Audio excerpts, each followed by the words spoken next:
Salut les Veriens! Et bienvenue dans votre émission d'actu à cœur ouvert.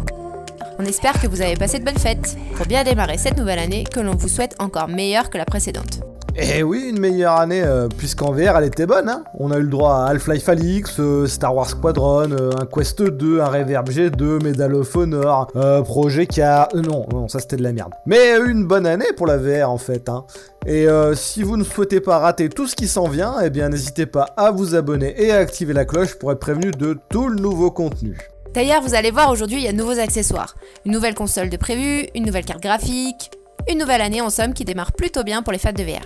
Du coup, on commencera par les accessoires d'ailleurs. Celui-là, il me tient à cœur en plus parce que j'aime alors pas trop les manettes de base d'Oculus et donc celles du Quest 2. Je les trouve trop petites et je les ai assez mal en main et VR Cover est là pour nous proposer le Saint Graal. Un grip permettant de faire l'équivalent des Valve Index Controller, ce qui permettra de ne plus avoir à tenir les manettes et d'être beaucoup plus libre dans ses mouvements avec un meilleur confort et c'est vraiment cool. VR Cover, c'est du matos de qualité en plus. On vous le conseille sans hésiter si vous souhaitez améliorer vos manettes. Et bien évidemment, on vous a mis le lien dans la description de la vidéo.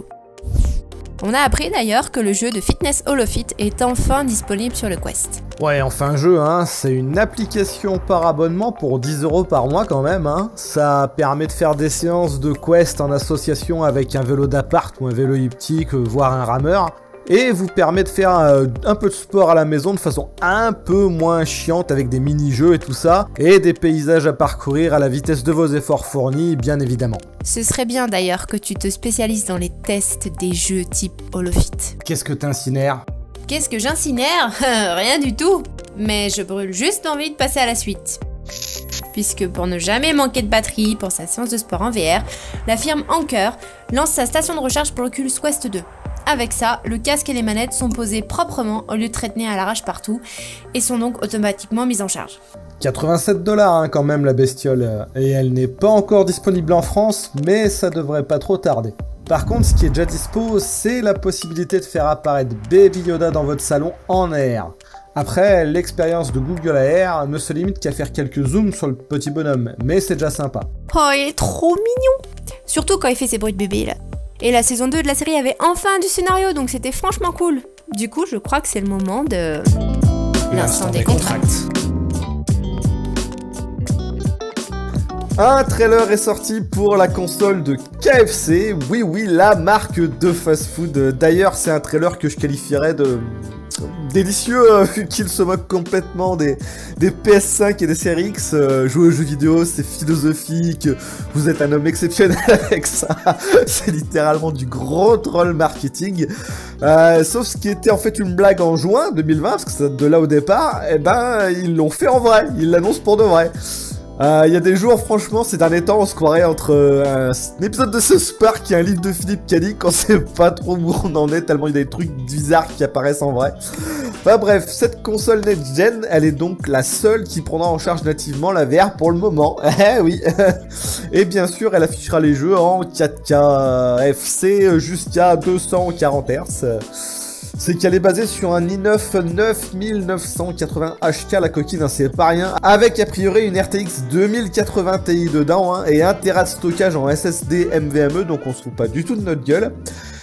Et ils ont en fait appel à Cooler Master pour tenter de joindre l'inutile à l'agréable, hein, parce que c'est-à-dire évacuer la chaleur des composants, qui habituellement sert à chi, hein, à part réchauffer notre pièce, dans un compartiment pour garder au chaud et réchauffer vos Hot Wings par exemple.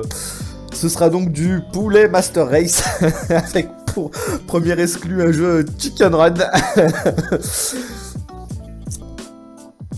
Il est pas pire, hein, d'ailleurs, le tower de chez KFC, là, en épicé, moi j'aime bien. Heureusement qu'il n'y a pas de KFC à moins de 50 minutes de bagnole de chez moi, parce que c'est pas bien bon pour ce que j'ai. Cela dit, tout ce qui est là, c'est ce qu'on pourra plus me piquer. Allez, actu suivant. Alors, Flight Simulator est enfin disponible en VR, et comme vous avez pu le voir sur la vidéo de Nick, malgré son i7 9700K et une 2080 Ti, ça tourne pas génial. Bon, par contre, il y a forcément OBS, hein, qui tape aussi dans son processeur, vu qu'il enregistre en jouant. Mais globalement, on sent que c'est un jeu qui exploite à fond la config. Et contrairement à beaucoup, moi je trouve ça bien. C'est bien d'avoir de temps en temps un jeu qui pousse tout au maximum en fait. Et comme il nous en met plein la vue, il tiendra un peu plus dans le temps. Et moi je trouve ça cool.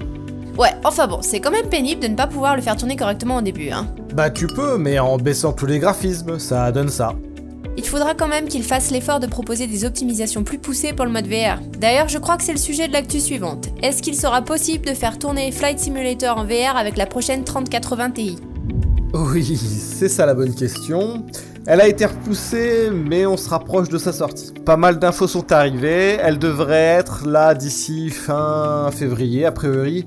Bon, par contre, la disponibilité réelle, hein, comme d'hab en ce moment, on verra. Si je me fais annuler ou non ma précommande une fois de plus, si c'est à nouveau le cas, eh ben, j'attendrai encore dans ce cas-là la carte suivante comme d'hab. En tout cas, comme on peut le voir dans les specs, que ce soit les Tensor Core ou le bus mémoire, ça a tout l'air d'être une 3090 castrée pour un petit peu moins cher. Donc ça veut dire qu'avec un peu d'overclocking, on doit pouvoir s'en rapprocher. Et comme ce coup-ci, il y a 20 Go de RAM sur la carte au lieu de 10, elle sera sans doute un peu plus future-proof que la 3080.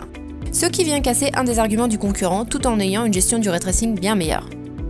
Allez, on enchaîne avec le jeu de survie très bien noté sur Steam Green Hell qui aura une mise à jour VR ce troisième trimestre 2021. Bon, c'est l'équipe d'Incuvo qui se charge de la VR, du portage, donc avec eux, on ne sait pas encore si ce sera une mise à jour gratuite ou une nouvelle version du jeu payante. Hein. Pas la peine donc de vous précipiter sur une promo du jeu en avance, ce sera pas forcément utile. En tout cas, vu la qualité du jeu et de son rendu graphique, ça risque de décupler les sensations en jeu en VR, et on a hâte de tester ça. Ouais, alors on a hâte de rien du tout, tu as hâte, moi je suis déjà un peu plus intéressée par le jeu suivant, qui arrivera sur Kickstarter en mars 2021, et il est conçu par un studio taïwanais du nom de Pumpkin VR.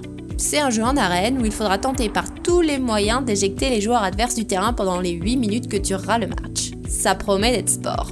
En somme, c'est une copie mais en VR de Smash Bros, sauf que ça s'appelle Kantar. Pourquoi pas en effet. Allez, il est l'heure de la question, puisque dorénavant on sélectionnera une question dans les commentaires de l'émission précédente pour y répondre. Et c'est Sheila Fro qui te demande: est-ce que le fait d'avoir un écran 1440p au lieu de 1080p va affecter mes FPS sur mes jeux de PC VR? J'ai un i9 9900K et une RTX 3060 Ti.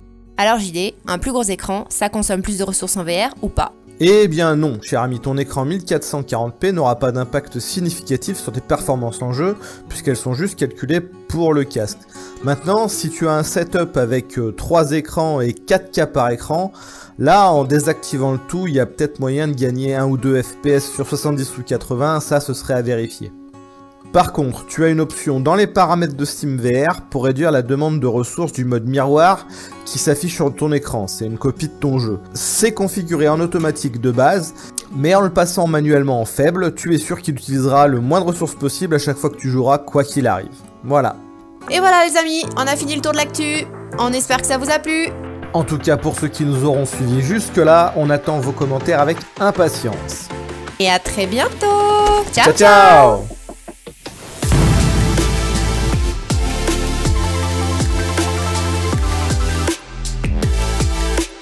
Alors il paraît qu'on s'autoriserait à penser dans les milieux autorisés, et si vous n'êtes pas abonné à la chaîne, vous en faites pas partie, j'aurai quelques airs de ressemblance au niveau des mimiques avec Coluche.